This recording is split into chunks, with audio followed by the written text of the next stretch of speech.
नमस्कार, मैं मनु चौधरी आप सभी का स्वागत करती हूं आईएमटी मीडिया के विशेष कार्यक्रम हिस्ट्री ऑफ द डे में। पहली पंचवर्षीय योजना का आज के दिन किया गया था प्रकाशन। देश में पहली पंचवर्षीय योजना का प्रकाशन 9 जुलाई 1991 को किया गया था। देश के प्रथम प्रधानमंत्री जवाहरलाल नेहरू ने संसद में पहली 5 साल की योजना प्रस्तुत की थी। यह योजना हेराल्ड डोमर मॉडल पर आधारित थी और मुख्य रूप से बांधों और सिंचाई में निवेश सहित कृषि पर केंद्रित थी।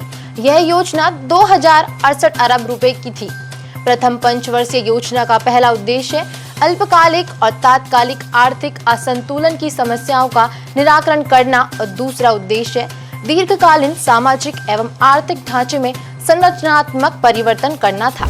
आज के दिन हुई थी देश के पहले stock exchange Bombay stock exchange की स्थापना। देश के पहले stock exchange Bombay stock exchange की स्थापना 9 जुलाई 1875 को की गई थी। बंबई स्टॉक एक्सचेंज एशिया का सबसे पुराना स्टॉक एक्सचेंज है। यह भारतीय शेयर बाजार के 2 प्रमुख स्टॉक एक्सचेंज में से एक है। दूसरा एक्सचेंज नेशनल स्टॉक एक्सचेंज है। भारत को अंतर्राष्ट्रीय वित्तीय बाजार में श्रेष्ठ स्थान दिलाने में बंबई स्टॉक एक्सचेंज की अहम भूमिका रही है। इस Bombay stock exchange securities contract regulation act 1956 के तहत स्थायी मान्यता मिली है। आज के दिन हुआ था महान अभिनेता गुरुदत्त का जन्म। हिंदी फिल्मों के महान अभिनेता वसंत कुमार शिवशंकर पादुकोण उर्फ गुरुदत्त का जन्म 9 जुलाई 1925 को बंगलौर में हुआ था।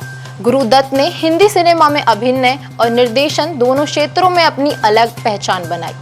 गुरुदत्त की प्रतिभा का अंदाजा इसी से लगाया जा सकता है कि टाइम पत्रिका ने उनकी फिल्मों प्यासा और कागज के फूल को दुनिया की 100 बेहतरीन फिल्मों में जगह दी थी। उनकी बेहतरीन फिल्मों में चौधरी का चांद, साहब बीबी और गुलाम को भी शामिल किया जाता है। गुरुदत्त 1950 के दशक में काव्यात्मक और कलात्मक फिल्मों के व्यावसायिक चलन को विकसित करने के लिए प्रसिद्ध है। आज के दिन हुआ था सूडान का विभाजन। दक्षिणी सूडान बना था नया देश।